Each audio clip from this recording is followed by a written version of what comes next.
चलिए बच्चों, good evening. करें, शुरू करें क्लास। देखो, लास्ट लेक्चर में ना हमने रिजर्व का ट्रीटमेंट सीख लिया था और 9 क्वेश्चन कंप्लीट किए थे रिजर्व के, 2 और बचे हैं। उसको करके फिर नेक्स्ट टॉपिक पे चलेंगे, ठीक है जी। So let's move to question 10 of treatment of reserves in case of change in PSR. ठीक है बच्चे, चलिए देखते हैं क्वेश्चन नंबर 10 क्या है। बस पेन बहुत ज्यादा ठीक हो रहा है, let me change. Okay, question number 10 करते हैं बच्चों।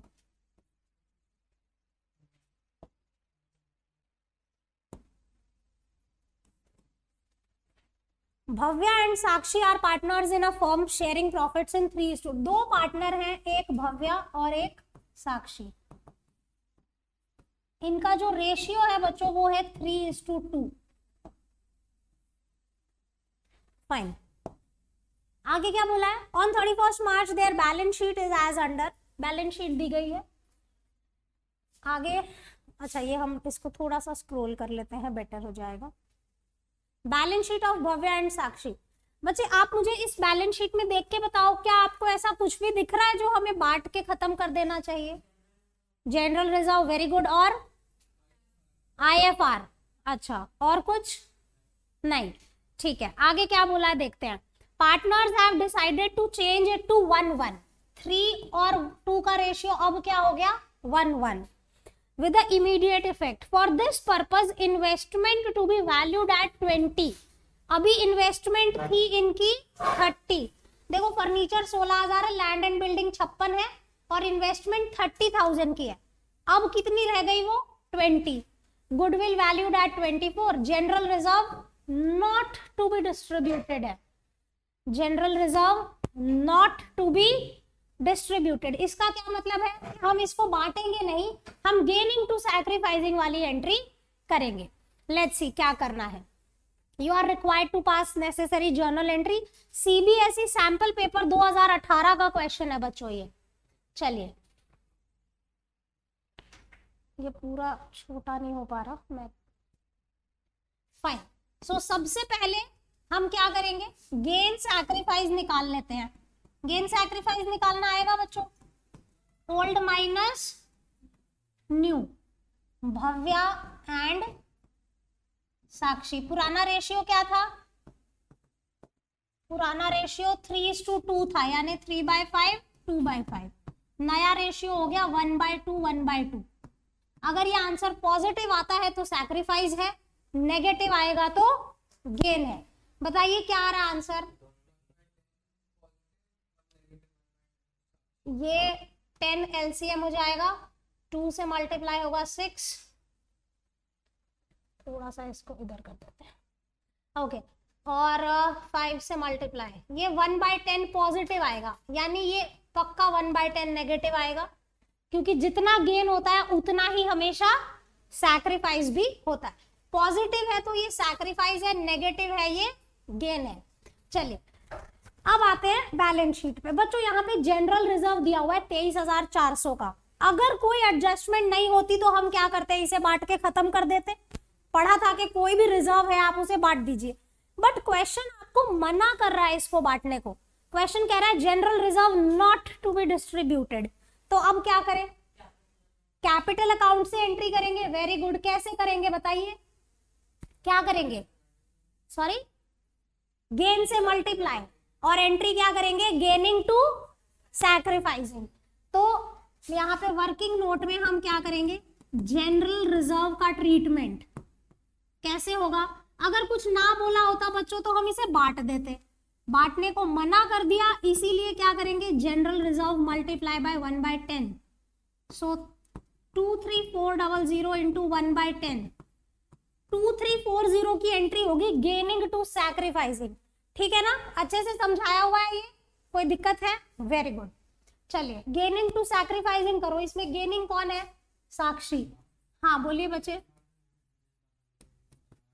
हाँ बच्चे, ये हमने लास्ट लेक्चर में समझा था। चेंज इन पीएसआर का लेक्चर 3 था।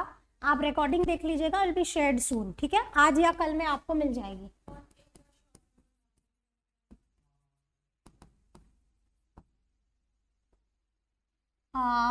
2340। 2 मिनट दो बच्चों, आई डू दैट। ओके चलिए, इसका नरेशन हो जाएगा। नेक्स्ट, गुडविल की ट्रीटमेंट तो पता है, गुडविल के लिए भी यही करना होगा। गुडविल कितनी है आज की डेट में हमारी मार्केट में? गुडविल 24,000 है। तो अमाउंट ऑफ कंपेंसेशन क्या होगा? 24,000 इंटू 1/10 कितना हो गया? 2400। वही gaining to sacrificing, Sakshi's capital to Bhavya's capital. Goodwill की भी यही ट्रीटमेंट होगी। 2400। नहीं बच्चे, अभी हम पहुंचे ही नहीं है उस टॉपिक पे। हाँ तो वो 30 का 20 हो रहा है ना, 10,000 रिड्यूस हो रहा है, आते हैं उस पे। नहीं ये देखो, फर्नीचर 16 है, लैंड एंड बिल्डिंग वो थोड़ा टाइपिंग एरर है। लैंड एंड बिल्डिंग 56 है, इन्वेस्टमेंट 30,000 की है। ठीक है बच्चों, देखो मैंने बच्चे just give me a moment, मैंने इन्वेस्टमेंट को ट्रीट करना बाकी है। गुडविल और जनरल रिजर्व मेरा ट्रीट हो गया। Investments to be valued at 20। 30,000 की इन्वेस्टमेंट 20 रह गई, कितनी घट गई? 10। आपके पास IFR कितना है देखो, क्रेडिटर दिए जनरल रिजर्व, IFR जो है हमारे पास वो 20,000 है।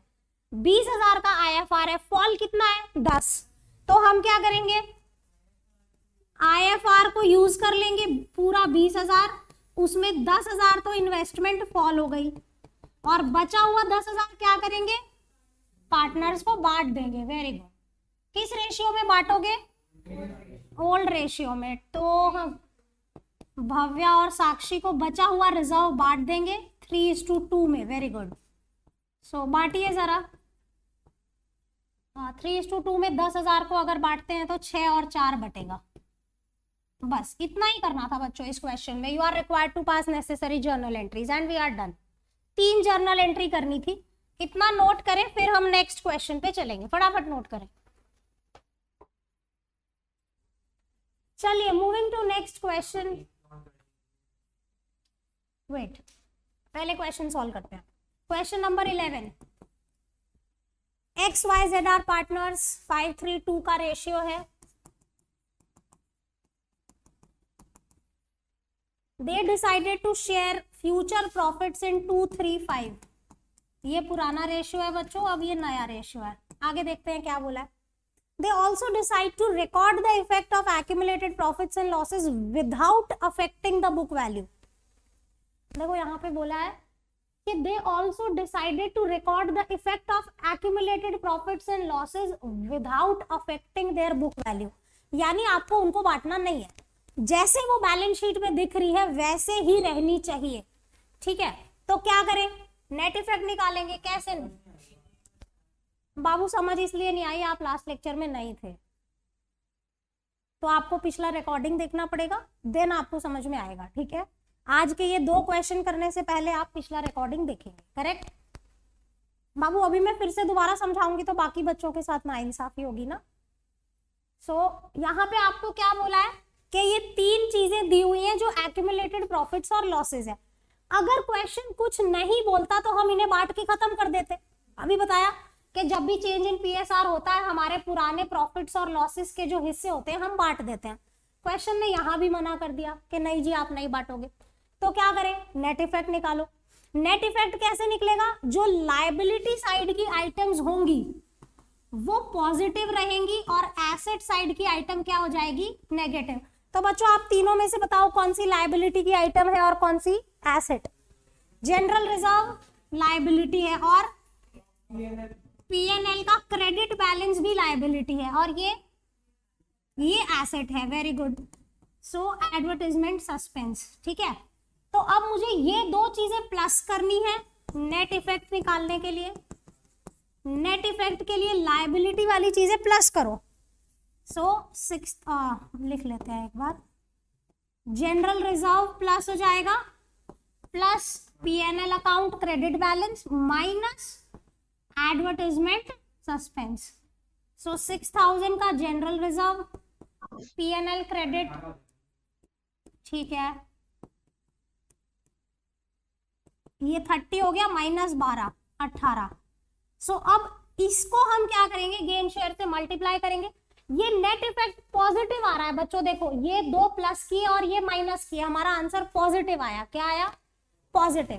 तो इसको हम मल्टीप्लाई करेंगे, अमाउंट ऑफ कंपेंसेशन कितना हो जाएगा? 18,000 इंटू हमें चाहिए गेन रेशियो, तो इसका बताओ गेन रेशियो कैलकुलेट करके। ये तो 0 हो जाएगा, राइट? ये 3/10 है और ये -3/10 है, ये माइनस है मतलब ये गेनिंग पार्टनर है और ये सैक्रिफाइसिंग है, राइट? सो 3/10 से मल्टीप्लाई करके कितना आएगा बताओ? 5400। एंट्री क्या हो जाएगी? Gaining to sacrificing. Gaining partner कौन है? G's capital 2x capital 54। बच्चों एक बात बताओ, अगर मेरा ये नेट इफेक्ट नेगेटिव आता तो क्या एंट्री करते? सैक्रिफाइसिंग टू गेनिंग करते। Very good. अगर मेरा ये नेट इफेक्ट जो मैंने कैलकुलेट किया अगर ये नेगेटिव आ जाता, जैसे -18,000 आ जाता, तो हम ये एंट्री उल्टा कर देते, सैक्रिफाइसिंग टू गेनिंग कर देते। ठीक है जी, कोई दिक्कत? इतना नोट करो, यहाँ पे आपका रिजर्व्स वाला टॉपिक खत्म होता है। अब हम चलेंगे रीवैल्यूएशन ऑफ एसेट्स और लायबिलिटीज पे। क्यों करते हैं, कैसे करते हैं, वो सब समझेंगे, पहले आप इसे नोट करें। चलिए बच्चे, अब ना हम इस चैप्टर के आखिरी टॉपिक पे चलते हैं, जो कि है revaluation of assets and reassessment of liabilities. अभी तक मैंने आपको कौन सी 3 चीजें सिखाई? पहला, गेन सैक्रिफाइस निकालना, कि जब भी रिकॉन्स्टिट्यूशन हो गेन सैक्रिफाइस कैसे निकलेगा चेंज इन पीएसआर में। दूसरा, ट्रीटमेंट ऑफ गुडविल सिखाई, ट्रीटमेंट ऑफ गुडविल कैसे? गेनिंग टू सैक्रिफाइसिंग, और एग्जिस्टिंग गुडविल बांट देनी है, ये भी सिखाया। तीसरे स्टेप में मैंने आपको सिखाया कि रिजर्व्स और एक्यूमुलेटेड प्रॉफिट्स और लॉसेस का क्या करना है। हाँ बोलो। अब आते हैं 4th स्टेप पे। 4th स्टेप में बच्चों हम सीखेंगे कि रीवैल्यूएशन ऑफ एसेट्स क्या है और रीअसेसमेंट ऑफ लायबिलिटीज क्या है। Yes, so will be doing this, revaluation of assets and reassessment of liabilities. देखिए इसमें करना क्या है बच्चों, कि जिस दिन आप अपना रेशियो बदलने जा रहे हैं, जैसे मान लेते हैं ए बी सी 3 पार्टनर हैं, इनका रेशियो था 3:1, नाउ दे हैव डिसाइडेड कि हम 1:1 करेंगे, रेशियो बदल देंगे। ठीक है, अगर मैं कहूं कि ये लोग पिछले 5 साल से बिजनेस कर रहे हैं, लेट्स अज्यूम कि पिछले 5 साल से ये लोग बिजनेस कर रहे हैं, इनका रेशियो था 3:1, अब ये चाहते हैं कि हम बदलेंगे। करना क्या है? Revaluation of assets and liabilities. ऐसा क्यों करना है पहले तो कोई बताना चाहेगा? क्यों करना है? किसी का दिमाग चल रहा है? कि देखिए हमारी जो बुक्स बनी होती है वो हिस्टोरिकल कॉस्ट कॉन्सेप्ट पे बनी होती है। फॉर एग्जाम्पल मैं कह रही हूँ कि ये बंदे 5 साल से बिजनेस कर रहे हैं, हाँ बोलो, इनकी बैलेंस शीट में मान लेते हैं एक लैंड दिया हुआ है 50 लाख रुपए का, ठीक है, जो इन्होंने आज से 5 साल पहले खरीदा था जब इन्होंने बिजनेस शुरू किया था। हाँ बोलो, ठीक है। अब 5 साल के बाद इसकी मार्केट वैल्यू हो गई 90 लाख रुपए। कितनी हो गई? 90 लाख। 40 लाख रुपए बढ़ गए, से यस। लेकिन हमारी बुक्स में ये आज भी 50 लाख पे ही होगा। क्यों? Historical cost concept. Historical cost concept पढ़ा था ना 11th में। वो कॉन्सेप्ट क्या कहता है कि आपके एसेट की मार्केट में कितनी भी कीमत हो जाए, आप बुक्स में उतना ही लिखोगे जिस रेट पे आप खरीद के लाए थे। से यस। तो हमारी बुक्स में ये 50 लाख पे होगा। हाँ बोलो ना। लेकिन आज की डेट में इसकी वैल्यूएशन कितनी हो गई? 90। अब आप एक बात सोच के देखो कि अगर हम इसको आज से 2 साल बाद बेचने जाएंगे, अगर मैं आज से 2 साल बाद इसको सेल करने जाऊं, आज मैं रेशियो बदल रही हूं, 2 साल बाद मैं सेल करने गई और ये 1 करोड़ रुपए में बिक गया। हाँ बोलो। 50 लाख का खरीदा था, 1 करोड़ में बिक गया। कितना प्रॉफिट हुआ? 50 लाख का। अब जब 2 साल बाद आप इसे बेचोगे उस दिन तो ये रेशियो होगा। हाँ बोलो। उस दिन तो रेशियो क्या होगा? 1:1। तो जो भी प्रॉफिट आएगा किस रेशियो में बटेगा? लॉजिकल 1:1। फिर लड़ाइयां होंगी कि भाई तूने पूरा 50 लाख का प्रॉफिट कैसे नए रेशियो में बांट दिया, होगी ना ये लड़ाई। 90 लाख तो उसी दिन था जिस दिन हमने रेशियो बदला था। हाँ, परचेज, और देखो जब हमने 5 साल पहले इसको खरीदा और जिस दिन हमने रेशियो बदला उस दिन तक 40 लाख रुपए तो ऑलरेडी बढ़ चुके थे। हाँ बोलो, 40 लाख रुपए तो ऑलरेडी बढ़ गए थे ना जिस दिन आपने रेशियो बदला। तो क्या आपको ऐसा नहीं लगता कि ये 40 लाख रुपए पुराने रेशियो में ही बचने चाहिए, है ना? हाँ बोलो। इसलिए हम लोग क्या करते हैं कि जब भी हम रेशियो चेंज करते हैं, जिस भी दिन हम रेशियो चेंज करते हैं, हम अपनी नई बैलेंस शीट बना लेते हैं। क्या करते हैं? आज की कीमत के हिसाब से बैलेंस शीट बना लेते हैं और जो भी प्रॉफिट या लॉस होता है वो पुराने रेशियो में बांट के खत्म कर देते हैं, ताकि फ्यूचर में जाके लड़ाइयां ऐसा था वैसा था ये था वो था, कुछ नहीं था भाई, आज ही सेटल कर। समझ में आ रहा है? देखो मैं आपको क्या कह रही हूँ, 5 साल पहले लैंड खरीदा 50 लाख, ध्यान से सुनो बच्चों, दोबारा सुनो बच्चा क्या पूछ रहा है। 50 लाख का लैंड हमने 5 साल पहले खरीदा, अब 5 साल के बाद बच्चे हमने रेशियो बदल दिया। हाँ बोल। तो इस 5 साल के गैप में इसकी वैल्यूएशन 40 लाख रुपए से बढ़ गई। से यस, ठीक है। तो ये जो 40 लाख रुपए का गेन आज तक हो गया, आज की डेट तक, वो तो 3:1 में ही बटना चाहिए। से यस। अगर आप आज ऐसा ट्रीटमेंट नहीं करोगे और कल उठ के आप लैंड बेचने गए तो जो भी गेन या लॉस होगा उस पे, तो फिर आप नए रेशियो में बांटोगे। ये तो मैंने 2 साल बाद बोला, ऐसा 20 साल बाद भी हो सकता है कि आप 20 साल बाद उस लैंड को बेचने गए तो उस दिन जो भी प्रॉफिट आएगा आप नए में ही बांटोगे, ऑब्वियस सी बात है। तो फिर उठ के लड़ाइयां होंगी कि भाई पुराना तो ऐसा था, उस दिन रेशियो बदला, उसी दिन 90 लाख की वैल्यू थी, पूरे गेन को कैसे तुम बांट रहे हो नए रेशियो में। होता है, राइट? ह्यूमन टेंडेंसी है लड़ना, पैदा ही लड़ने के लिए हुआ है।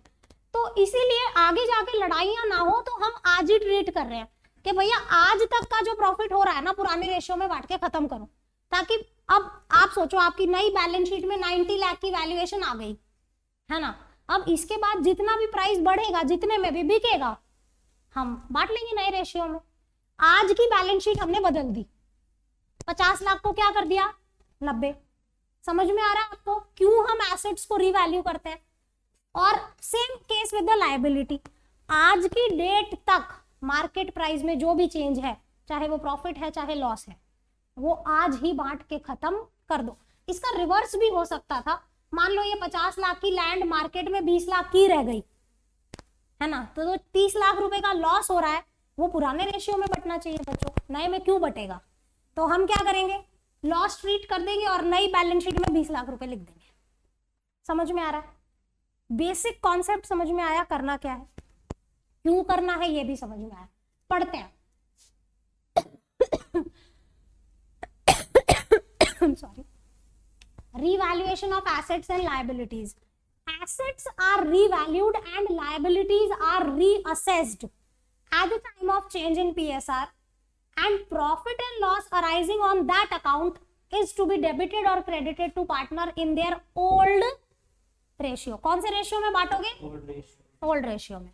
The reason for doing so, अब यहाँ पे लिखा है क्यों करेंगे, increase or decrease in the value of assets and liabilities is related to the period before change. आज तक जो प्राइस कम ज्यादा हुआ है वो तो पुराने रेशियो में ही बटना चाहिए। ठीक बोला ना बच्चे मैंने? Good. Therefore it should be shared by the partners in old ratio only. ठीक है, इतनी बात समझ में आ गई? अब आपको करना क्या है ये ध्यान से समझो। आपको इतनी बात तो समझ में आ गई कि आपको नई वैल्यूज पे बैलेंस शीट बना देनी है आज की डेट में। आज की डेट में उसकी एक्चुअल कीमत जो है आप उसको लेके बैलेंस शीट बना दीजिए। उस पर्पस के लिए आपको करना क्या पड़ेगा बच्चों, आपको एक रीवैल्यूएशन अकाउंट बनाना पड़ेगा। अब क्यों बनाना पड़ेगा ये समझो। मैंने आपको बोल दिया कि 50 लाख की जो लैंड थी उसको 90 कर दो, मतलब लैंड को बढ़ा दो, 40 लाख रुपए आज बढ़ा दो और नई बैलेंस शीट में लिख दो। आपको पता है हम double entry system of accounting follow करते हैं। ड्यूअल इफेक्ट होता है, हर ट्रांजैक्शन को ड्यूअल इफेक्ट होता है। तो एसेट तो तुमने बढ़ा दिया, यानी डेबिट इफेक्ट तो तुमने दे दिया, क्रेडिट का क्या, क्रेडिट इफेक्ट कहां जाएगा, रीवैल्यूएशन अकाउंट में। समझ में आया? डेबिट इफेक्ट तुमने एसेट में प्लस कर दिया, लेकिन क्रेडिट इफेक्ट के लिए क्या करना होगा, तो जितना ये 40 लाख रुपए का जो हमारा लैंड बढ़ा वो हम यहाँ लिख देंगे। 50 लाख रुपए ऑलरेडी मेरी बैलेंस शीट में थे लैंड के, 40 लाख में उसने और बढ़ा दूंगी, वो 90 हो जाएंगे। और जो 40 मैंने बढ़ाया उसका दूसरा इंपैक्ट कहाँ जाएगा, रीवैल्यूएशन में क्रेडिट, गेन हुआ ना क्रेडिट। तो मैंने यहाँ पे लिख दिया बाय इंक्रीज इन एसेट। अच्छा अब मुझे बताओ, अगर मेरा एसेट डिक्रीज हो रहा है, 50 लाख की लैंड अगर मान लो 30 लाख की रह गई, तो डेबिट करना पड़ेगा। क्यों? क्योंकि आप एसेट को क्रेडिट कर रहे हो, है ना। तो हम यहाँ पे क्या कर देंगे, टू डिक्रीज इन एसेट्स, से यस। समझ में आ गई इतनी बात, लॉस हो गया इसलिए डेबिट हो गया रीवैल्यूएशन में। अब आते हैं बच्चों लायबिलिटी साइड पे, ठीक है। अगर मैं कहूं कि मेरी लायबिलिटी 50 की थी और अब वो 40 की ही रह गई, अगर मेरे क्रेडिटर मान लो 50 लाख के थे और एक क्रेडिटर का पता ही नहीं है कि वो कहाँ गया, वो कभी पैसे मांगने आया ही नहीं, तो वो लिखा हुआ है कि अब ये 10 लाख के क्रेडिटर नहीं पे करने, तो लायबिलिटी कम हो गई। हाँ बोलो, लायबिलिटी कम होगी तो क्रेडिट करोगे या डेबिट करोगे? फायदा हो गया ना। लायबिलिटी घटना, पहले किसी को 50 लाख रुपए देने थे, अब 40 ही देने हैं, तो लायबिलिटी कम हो गई। हाँ बोलो, मैं यहां लिखूंगी बाय डिक्रीज इन लायबिलिटी। और अगर लायबिलिटी बढ़ जाए तो डेबिट। Very good. ये एरो डिनोट कर रही है कि ये एसेट बढ़ेगा तो क्रेडिट होगा, लायबिलिटी घटेगी तो क्रेडिट। ऑपोजिट में एसेट कम हुआ और लायबिलिटी बढ़ गई तो, इसको याद रखने के लिए आप थोड़ा सा एक स्टूपिड सा ये भी याद रख सकते हो, ये हमारी हैप्पी साइड है और ये क्या है, सैड साइड है। ठीक है, यानी आपका जब एसेट बढ़ेगा और लायबिलिटी कम होगी तो खुशी होगी और उल्टा होगा तो दुख होगा, है ना। इंसान सुख दुख से घिरा हुआ है। आपको मेरी बात समझ में आई? तो रीवैल्यूएशन में मेजरली ये 4 चीजें होती है, increase in asset and decrease in liability credit होता है, decrease in asset and increase in liability क्या हो जाता है, डेबिट। सिंपल है। और एक चीज यहां पे होती है, रीवैल्यूएशन के टाइम पे किए गए एक्सपेंसेस क्या डेबिट होते हैं, रीवैल्यूएशन के टाइम पे किए गए एक्सपेंसेस। इस एक्सपेंस के बारे में डिटेल में हम बाद में पढ़ेंगे। अगर इस अकाउंट में क्रेडिट साइड हायर है तो आप गेन में होंगे और इस गेन को ओल्ड रेशियो में बांट देंगे पार्टनर्स को। अगर डेबिट साइड ज्यादा है तो आप रीवैल्यूएशन लॉस में है, इसे भी आप बांट देंगे ओल्ड रेशियो में। हाँ बोलो, कोई दिक्कत? देखो अब ये जो टॉपिक है ना बच्चों, इसमें कुल मिला के 2 डिफरेंट चीजें पढ़नी है। जैसे मैंने रिजर्व में आपको बताया था कि जनरल रूल है बांट देना, क्वेश्चन मना करे तो ऐसा करना, है ना। इसमें भी ऐसा ही है, अगर क्वेश्चन कुछ ना बोले तो आपने नई वैल्यू पे बैलेंस शीट बना देनी है और दूसरी तरफ रीवैल्यूएशन अकाउंट बनाना है। पहले हम इसको सीखते हैं जो जनरल रूल है, बाद में एक्सेप्शन पे आएंगे। तो जनरल रूल क्या है, to record the revised values of assets and liabilities in the books. मैंने आपको बोला कि एसेट लायबिलिटी की जो भी नई वैल्यू है उससे आप बैलेंस शीट बनाएंगे, ठीक है। पढ़ो इसको, जो मैंने बता दिया अभी पढ़ो। Change in value of asset and liability is given effect through the revaluation account, ये रहा। Increase in asset and decrease in liability is credited, decrease in asset and increase in liability is debited, हो गया। Unrecorded assets are credited to revaluation. Unrecorded assets का क्या मतलब है कि मान लीजिए जिस दिन आप रेशियो चेंज करने जा रहे थे, आपको पता चला कि यार मेरा एक एसेट था जो बुक्स में अभी तक रिकॉर्डेड ही नहीं था, तो अभी तक रिकॉर्डेड नहीं था, अब पता चल गया तो एसेट बढ़ गया, यहाँ पे आ जाएगा क्रेडिट साइड पे। अगर कोई ऐसी लायबिलिटी का पता चल जाता है रिकॉन्स्टिट्यूशन करते वक्त जो आपकी बुक्स में नहीं लिखी गई थी, तो बुक्स में नहीं थी अब आपको लिखनी है, लायबिलिटी बढ़ गई, डेबिट साइड, ठीक है। प्रॉफिट और loss on revaluation is transferred to capital in the old profit sharing ratio. बच्चों अब ये जर्नल एंट्रीज इंपॉर्टेंट है। बोला है कि जब एसेट बढ़ेगा तो एंट्री क्या होगी, देखो एसेट इंक्रीज होगा, मैंने इधर लिखा है ना, एसेट टू रीवैल्यूएशन बन गया, से यस। एसेट बढ़ता है तो वो डेबिट होता है, अकाउंटिंग का रूल है ना, व्हेनेवर एसेट इंक्रीज डेबिट। तो एसेट डेबिट टू रीवैल्यूएशन, जब मेरा एसेट बढ़ेगा तो क्या एंट्री हो जाएगी, एसेट में प्लस हो जाएगी और क्रेडिट क्या हो जाएगा, revaluation. Increase in asset, asset अगर डिक्रीज हो जाएगा तो रिवर्स एंट्री हो जाएगी, revaluation debit to assets. If value of liability increase, बच्चों लायबिलिटी जब बढ़ती है तो वो क्रेडिट की जाती है, तो डेबिट क्या हो जाएगा, रिवैल्यूएशन। वेरी गुड, ठीक है जी। सो लायबिलिटी की एंट्री कर लेते हैं। इंक्रीज इन लायबिलिटी पे क्या होगा, रिवैल्यूएशन टू लायबिलिटी। आगे क्या बोला है, डिक्रीज इन लायबिलिटी, लायबिलिटी कम होती है तो डेबिट हो जाती है, रिवर्स, ठीक है। हैप्पियर साइड पे आती है, रिवैल्यूएशन अकाउंट में हैप्पियर साइड। सो एंट्री बनेगी लायबिलिटी टू, अगर कोई अनरिकॉर्डेड एसेट मिल जाए आपको तो unrecorded asset account debit to revaluation. Very good. अगर कोई अनरिकॉर्डेड लायबिलिटी मिल जाए बच्चों, फिर रिवैल्यूएशन टू अनरिकॉर्डेड लायबिलिटी से यस, ठीक है ना, वही लिखा है, आप उसे बैलेंस शीट में लिख देंगे और यहां पे आ जाएगा।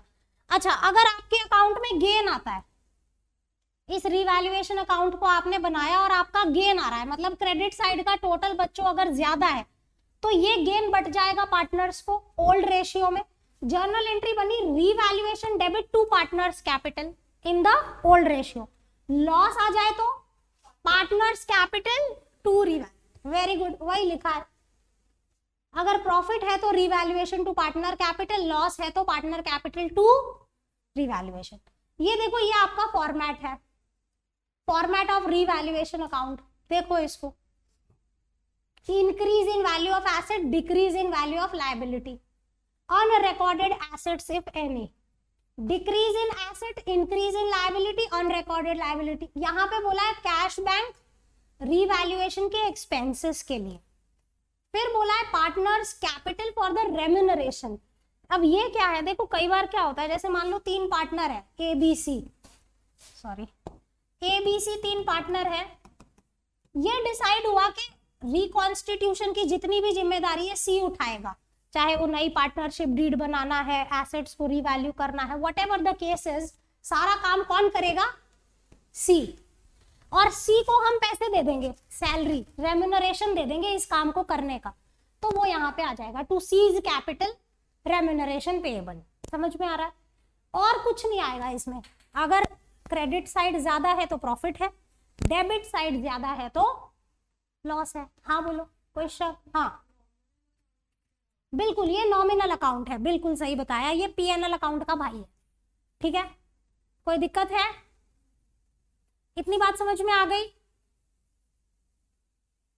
अब यहाँ पे देखो, ये थ्योरी क्वेश्चन आ सकता है, आइटम्स दोज नेवर इंक्रीज और डिक्रीज इन रीवैल्यूएशन, यानी ऐसी कौन सी बैलेंस शीट की आइटम्स होंगी जो रीवैल्यूएशन अकाउंट को कभी भी इंपैक्ट नहीं करेंगी। Cash in hand, cash at bank, वो क्या घटेगा, जितना कैश हाथ में है वही रहेगा, बैंक में जितना कैश है वही रहेगा, वो क्या बढ़ेगा घटेगा। Good question. ये मेरे से कह रहा है कि आप गुडविल को ऐसा क्यों नहीं करते कि बैलेंस शीट में दी है तो मान लो बैलेंस शीट में 10,000 दिया है और बोला है कि रीवैल्यूड 15,000 है, 5,000 का चेंज हो गया, आप ये कहना चाह रहे हो, ही मीन टू आस्क कि आप इस 5,000 को रिवैल्यूएशन में क्यों नहीं डालते। Am I correct? This is what you want to say. Okay बच्चे देखिए क्या है, आपकी बुक्स में जो गुडविल होगी, क्या आप इस बात से अग्री करते हैं कि वो खरीदी हुई गुडविल होगी? इस बात से आप अग्री करते हैं, अदरवाइज वो बुक्स में नहीं होती। ठीक है, एक बात बता, अगर रिकॉन्स्टिट्यूशन नहीं होता, बाई चांस अगर रिकॉन्स्टिट्यूशन नहीं होता, तो ये जो बुक्स में तेरे गुडविल है तू धीरे धीरे पीएनएल में राइट ऑफ कर देता। Goodwill is an intangible asset, it is written off over a period. कोई भी एसेट है उसकी वैल्यू तो घटती है ना। हाँ मेरा बच्चा, सेल्फ जनरेटेड गुडविल बढ़ती जाती है, लेकिन जो परचेज्ड गुडविल होती है वो धीरे धीरे राइट ऑफ हो जाती है। तुम किसी का बिजनेस खरीदोगे, वो उसका अच्छा नाम कुछ वक्त तक फायदा देगा। समझ में आ रहा है? Number of year of purchase होते हैं ना। तो एक बात समझो कि अगर रिकॉन्स्टिट्यूशन नहीं होता तो आप इस बात से अग्री करते हैं ये गुडविल धीरे धीरे पीएनएल में जाके राइट ऑफ हो जाती, और जैसे जैसे वो पीएनएल में राइट ऑफ होती it will lead to losses जो अल्टीमेटली पार्टनर बेयर करते, क्योंकि रिकॉन्स्टिट्यूशन होने जा रहा है। तो हम आज ही पूरा पीएनएल डेबिट कर रहे हैं ये मान के हम उसे राइट ऑफ कर रहे हैं, क्योंकि कल से तो रेशियो बदल जाएगा। समझ में आया? अगर तुम रेशियो नहीं बदलते तो तुम धीरे धीरे उसे पीएनएल में राइट ऑफ करते रहते, पुराने रेशियो में वो बेयर होती रहती, पर क्योंकि तुम रेशियो बदल रहे हो तुम्हें आज ही राइट ऑफ करना पड़ेगा। समझ में आया?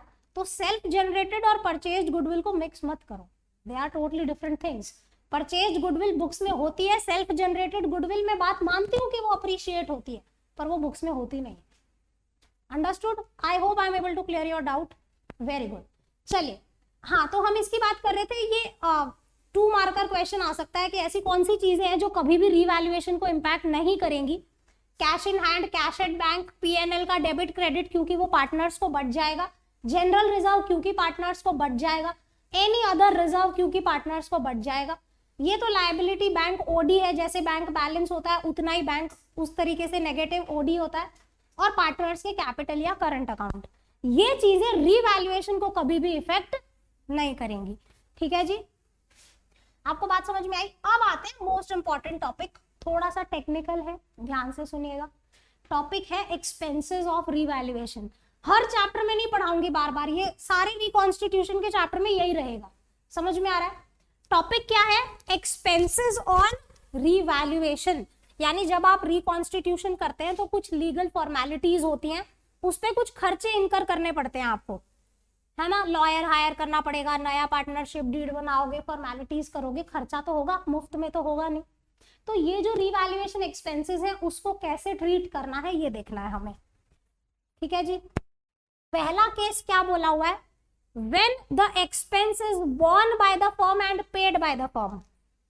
ये जो रिवैल्यूएशन का खर्चा है फर्म ही बेयर करने वाली थी और फर्म ने ही पे किया। समझ में आ रहा है? ऐसा करते हैं, यहाँ पे एक ड्राइंग बनाते हैं, ये फर्म है और ये 3 पार्टनर है। रिवैल्यूएशन का एक्सपेंस पे करने की जिम्मेदारी फर्म की थी और फर्म ने ही पे किया, तो एंट्री क्या बनेगी? रिवैल्यूएशन अकाउंट डेबिट हो जाएगा। बच्चे कहना है रिवैल्यूएशन अकाउंट जो है ये फर्म का अकाउंट है ना। फर्म को जो टोटल प्रॉफिट लॉस हो रहा है वो हम यहाँ पे लिख रहे हैं, तो रिवैल्यूएशन डेबिट हो जाएगा और कैश बैंक क्रेडिट हो जाएगा, क्योंकि वहां से हम पे कर रहे हैं, कैश बैलेंस घटेगा। से यस। पहला केस क्या हुआ? Born by firm, paid by firm. पहला केस कौन सा हुआ? Born by firm and paid by firm. Next case, expense born by firm but paid by the partner. यहां पे ये खर्चा फर्म को बेयर करना था, लेकिन इसको पे किसने किया? किसी पार्टनर ने। इसको मतलब ऐसे समझ लो यार कि मान लो मिस्टर ए लॉयर से मिलने गए थे, वो पर्सनल पॉकेट से पे कराए एक बार कि बाद में ले लूंगा फर्म में से। समझ में आया कि पे तो फर्म को करना था लेकिन पे किसने किया? पार्टनर ने, किसी भी XYZ पार्टनर ने। तो यहाँ पे अगर फर्म बेयर कर रही है तो रिवैल्यूएशन तो डेबिट होगा। से यस, रिवैल्यूएशन को तो डेबिट करना ही पड़ेगा। क्यों डेबिट करना पड़ेगा? क्योंकि फर्म बेयर कर रही है, तो जहां फर्म बेयर करेगी वहां उसका रिवैल्यूएशन तो डेबिट हो ही जाएगा। लेकिन क्या फर्म ने खुद पे किया? नहीं। फर्म से कैश गया? नहीं। तो किसने पे किया? पार्टनर ने।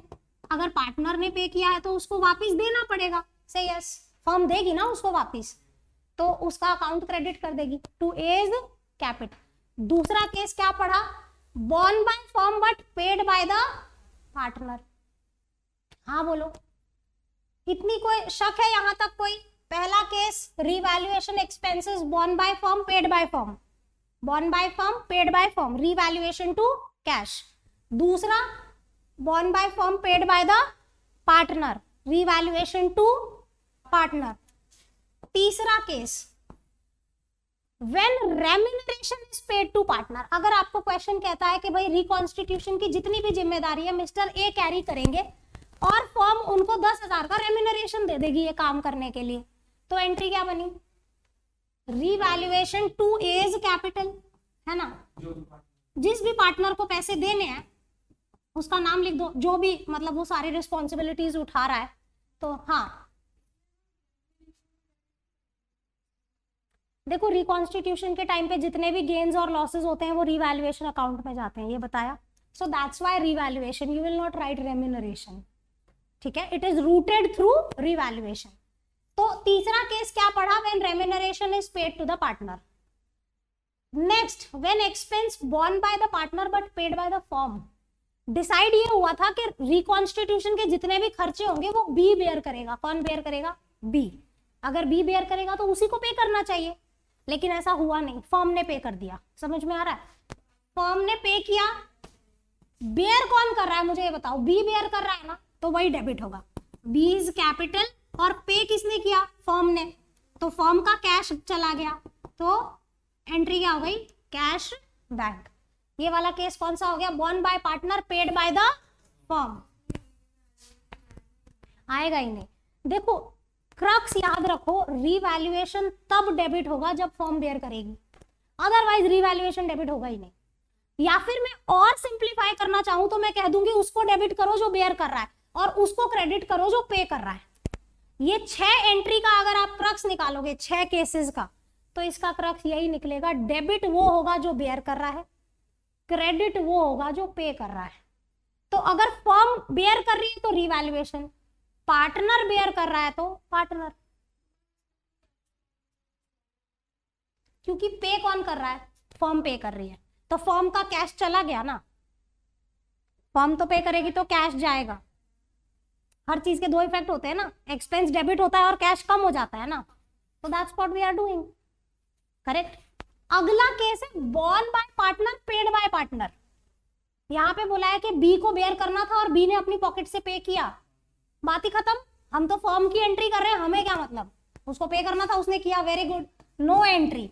इन दिस केस बुक्स में कोई एंट्री नहीं होगी। अगर आपको एडजस्टमेंट में बोला है कि रिवैल्यूएशन के एक्सपेंसेस 5000 थे, बी को बेयर करने थे और बी ने पे किए, इग्नोर, छोड़ दें उस ट्रांजैक्शन को, क्योंकि फॉर्म में कोई एंट्री नहीं होगी। जब उसको पे करने थे उसने किए, तो खुश रहो, वेरी गुड, मुद्दा खत्म।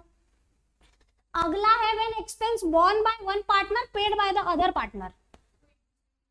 जिसने बेयर किया वो डेबिट, जिसने पे किया वो, अगर मैं कहूं कि एक्स ने बेयर करना था और पे वाई ने किया, तो एक्स टू वाई। समझ में आ रहा है बच्चों? कोई शक, कोई शंका, कोई दिक्कत?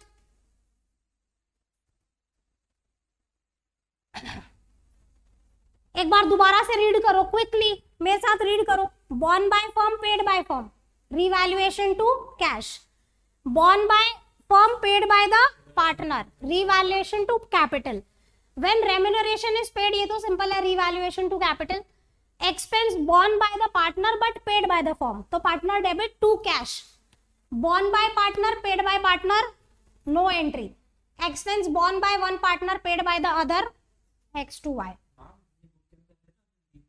ये मेरी ही बुक की सॉफ्ट कॉपी है जो हम अभी पढ़ रहे हैं, ये बुक आप सबके पास है। हाँ, revaluation account is to be debited only if the expense is to be borne by the firm.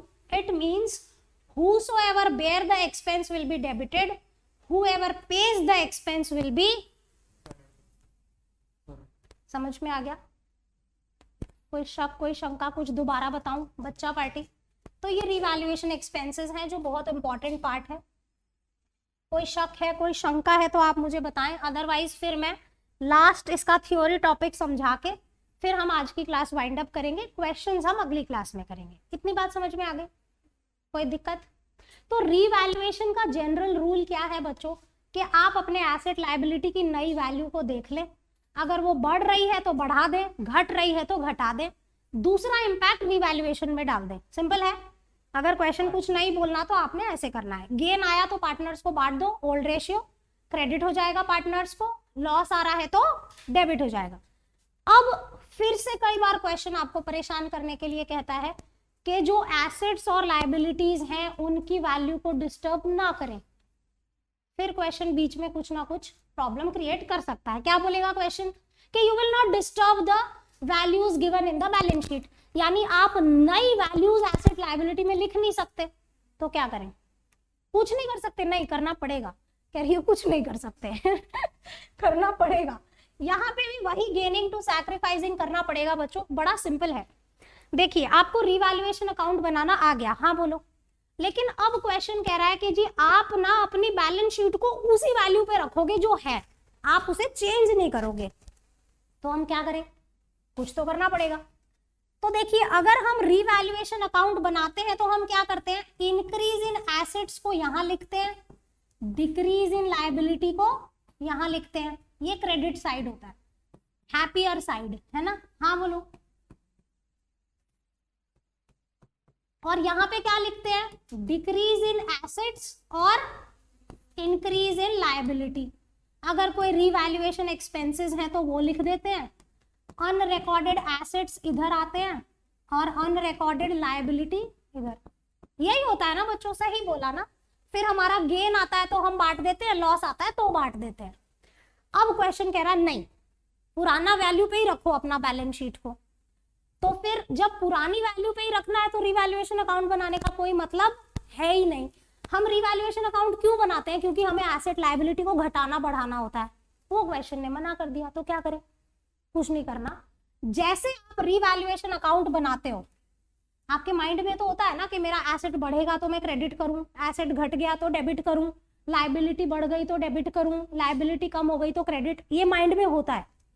आपने क्या करना है, रिवैल्यूएशन अकाउंट जैसा ही एक वर्किंग नोट बनाना है। क्या बनाना है, बस उसको रिवैल्यूएशन अकाउंट का नाम मत देना, ठीक है। क्या करोगे, जितनी भी चीजें तुम यहां पे क्रेडिट करने वाले थे वो प्लस, जितनी भी चीजें तुम यहां पे डेबिट करने वाले थे वो माइनस।